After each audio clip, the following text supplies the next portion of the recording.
Did you know you can reinstall Windows without losing a single file, app, or setting? Go to Settings, then System, then Recovery. Select Fix Problems using Windows Update.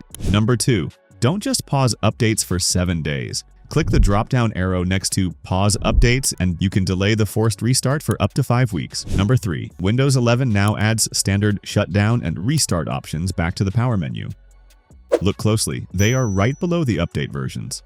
Number 4. Windows 11 natively supports .7z and .tar.gz files now. Just right-click and extract all directly in File Explorer.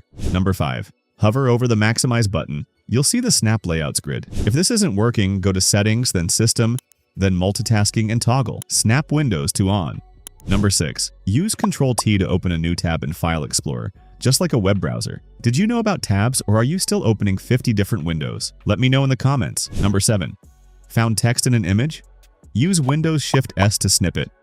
Open the notification, click the Text Actions icon, that's the square with lines, and hit Copy All Text. Pro tip: these save to your screenshots folder, so delete them weekly to save SSD space. Number 8. Open Quick Settings by pressing Windows A. Click the arrow next to Wi-Fi and look at the bottom for the speed test link. Fast, clean, and no ads. Number 9. Go to Settings, then Network and Internet, then Wi-Fi, then your Wi-Fi properties. Your Wi-Fi password is right there at the top in plain text. Number 10. In Settings, System, and Multitasking, enable the drop tray. Now, when you drag a file, a small zone appears at the top of your screen. Bonus tip: go to Settings, then System, then Power and Battery, then Energy Recommendations.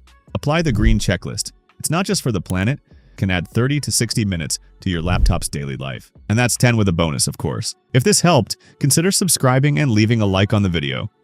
Also, if you're looking to disable Copilot, you might want to check the channel's bio or the pinned comment.